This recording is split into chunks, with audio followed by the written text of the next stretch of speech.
우리에게 주시는 하나님 말씀은 미가서 6장 1절에서 8절까지입니다. 너희는 여호와의 말씀을 들을지어다. 너는 일어나서 산을 향하여 변론하여 작은 산들이 내 목소리를 듣게 하라 하셨나니 너희 산들과 땅의 견고한 지대들아, 너희는 여호와의 변론을 들으라. 여호와께서 자기 백성과 변론하시며 이스라엘과 변론하실 것이라. 이르시기를 내 백성아, 내가 무엇을 너에게 행하였으며 무슨 일로 너를 괴롭게 하였느냐. 너는 내게 증언하라. 내가 너를 애굽 땅에서 인도해내어 종노릇하는 집에서 속량하였고 모세와 아론과 미리암을 내 앞에 보냈느니라. 내 백성아, 너는 모압 왕 발락이 꾀한 것과 브올의 아들 발람이 그에게 대답한 것을 기억하며 시딤에서부터 길갈까지의 일을 기억하라. 그리하면 나 여호와가 공의롭게 행한 일을 알리라 하실 것이니라. 내가 무엇을 가지고 여호와 앞에 나아가며 높으신 하나님께 경배할까? 내가 번제물로 1년 된 송아지를 가지고 그 앞에 나아갈까? 여호와께서 천천의 순양이나 만만의 강물 같은 기름을 기뻐하실까? 내 허물을 위하여 내 맏아들을 내 영혼의 죄로 말미암아 내 몸의 열매를 드릴까? 사람아, 주께서 선한 것이 무엇임을 내게 보이셨나니 여호와께서 너에게 구하시는 것은 오직 정의를 행하며 인자를 사랑하며 겸손하게 내 하나님과 함께 행하는 것이 아니냐. 아멘. 우문현답이라는 말이 있습니다. 어리석은 질문에 현명한 대답이라는 뜻이겠죠. 성경에는 이런 우문현답이 참 많습니다. 특별히 사람과 하나님 사이에 그렇습니다. 좁은 시야로 묻는 사람에게 하나님이 크신 지혜를 가르쳐 주시는 것들이죠. 예를 들면 욥기에서 욥과 하나님의 대화나 아니면 하박국과 하나님 사이의 대화에서 이런 우문현답이 나타납니다. 오늘 본문 미가서에서도 우문현답이 나옵니다. 우선 미가라는 선지자가 활동했던 시기를 먼저 알아봐야 하는데요. 사회적으로 굉장히 불안했던 시기였습니다. 미가는 남유다 선지자인데 형제 나라 북이스라엘이 처참하게 멸망했습니다. 단지 국권이 상실된 걸 넘어서 민족 자체가 없어져 버렸습니다. 주민들이 이주당하고 다른 이방인들이 또 들어오고 그러면서 국제 결혼을 강요당했습니다. 북이스라엘은 미우나 고우나 함께 야곱의 후손이고 또 언약 백성인데 그렇게 되어버리는 것을 보는 남유다의 분위기는 어땠을까요? 아수르는 다음 타겟으로 남유다를 겨냥하고 있습니다. 초비상 상황인 것이죠. 세상 왕들은 이럴 때 이 위기를 보통 외교로 극복해 보려고 합니다. 되게 그렇죠. 남유다의 아하스 왕은 아수르에 붙는 결정을 했습니다. 아수르에게 잘 보이려고 우상행계 자식까지 바쳤죠. 또 반대로 후대왕 히스기야는 그 아수르의 반기를 들기로 선택을 했는데 그것 자체도 해결책은 아니었습니다. 물론 다행히도 히스기야는 깨어있던 믿음의 사람이었기 때문에 하나님은 그것을 긍휼하게 보셔서 남유다가 조금 더 지속될 수 있도록 은혜를 베풀어 주셨죠. 어쨌든 나라가 이토록 불안하다 보니 유다의 내부 정세가 좋을 리는 없습니다. 빈익빈 부익부가 극도로 두드러졌고 경제 정의도 실현되지 않고 하나님의 백성이라는 공동체 정신은 약해졌습니다. 남에게 해를 입혀서라도 나와 내 가족 일신의 안녕을 꾀하자는 사고가 팽배해졌죠.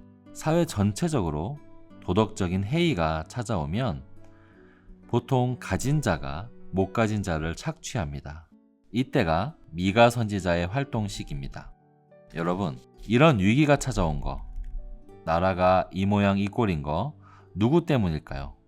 정치인들이 외교를 잘 못해서였을까요? 군사력이나 경제력이 충분하지 않아서였을까요? 아니면 하나님 탓일까요? 하나님이 보호해주지 않으셔서 그런 걸까요?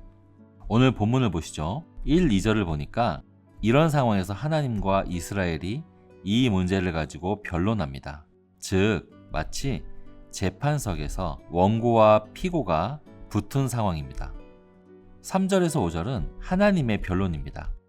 미가서 6장 3절입니다. 이르시기를 내 백성아, 내가 무엇을 너에게 행하였으며 무슨 일로 너를 괴롭게 하였느냐. 너는 내게 증언하라. 그리고 4절에서 5절은 요약하면 이렇습니다. 나는 너에게 계속해서 자비로 대했다. 늘 지켜주었다. 기억해보아라. 너희가 감히 나에게 책임이 있다고 할 수 있느냐, 이렇게 하나님이 말씀하시죠. 이에 미가 선지자가 이렇게 말합니다. 우리가 하나님을 잘 섬기면 이 위기가 극복된다는 것 잘 알겠습니다. 그렇다면 어떻게 하는 것이 하나님을 잘 섬기는 길입니까? 우리가 어떻게 하면 살 수 있습니까? 제가 오늘 서두에 우문현답에 대해서 말씀드렸는데, 이 질문을 하면서 미가는 3가지 질문을 합니다. 특별히 3가지 우문을 하죠. 어리석은 질문이죠. 첫 번째, 1년 된 송아지로 번제물을 드리면 하나님이 마음을 푸시고 우리나라를 건져 주실 것입니까? 두 번째, 만약에 그것이 부족하다면 천천의 수양이나 만만의 강물 같은 기름을 드려야 합니까? 세 번째, 그것도 부족하다면 우리의 허물을 벗기 위해서 내 맏아들이라도 바쳐야 합니까? 내 몸으로 낳은 열매, 즉 자식을 바치는 것이 하나님의 뜻입니까?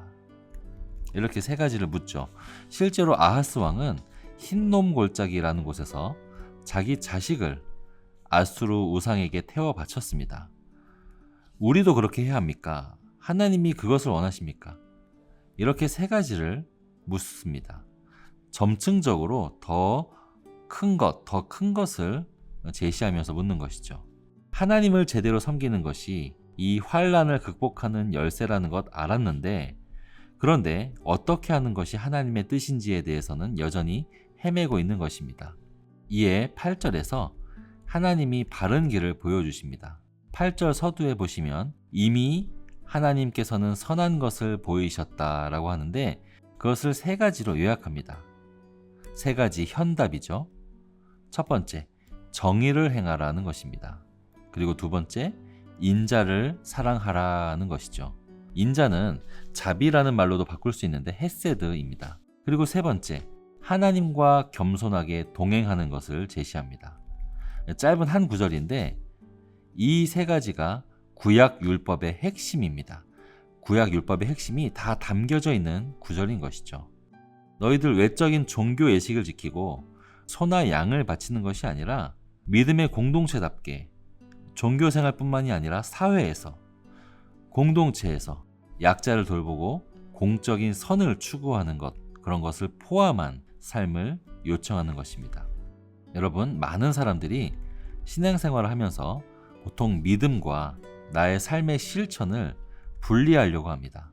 마치 이 2가지가 상충되는 것인 양, 뭔가 하나를 강조하면 뭔가 하나는 약화되는 듯한 인상을 갖습니다. 보통 이렇게 말하죠. 어떤 교회는 말씀을 강조하고 또 다른 어떤 교회는 실천을 강조해. 이런 말 우리가 심심찮게 합니다. 2가지가 뭐 하나를 강조하면 뭐 하나가 약화된다는 듯이 말이죠. 그러나 선지자들이 외치는 것은 2가지가 분리될 수 없다는 것입니다.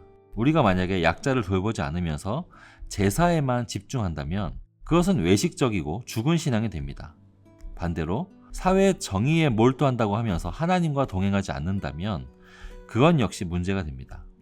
하나님께서는 우리가 드리는 예배, 기도, 이런 것들이 우리가 하나님의 뜻대로 살려고 몸부림치는 그 삶과 분리된다면 하나님께서는 그 제물 받지 않으신다는 것입니다.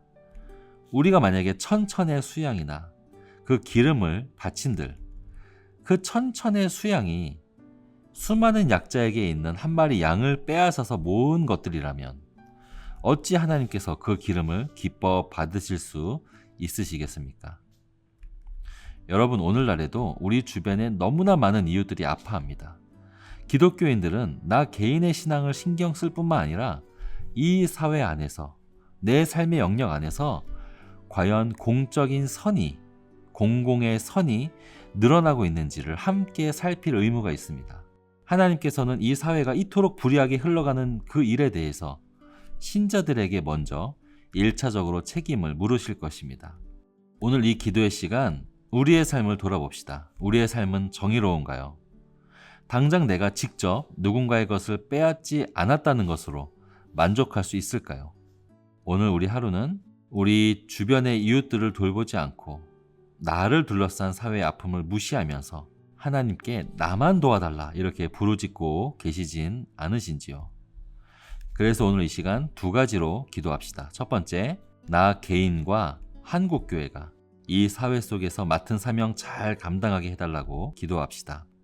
두 번째, 교회 안에 편찮은 분들이 참 많이 생기고 있습니다. 그들에게 치유의 손길을 임하여 달라고 우리 함께 기도합시다.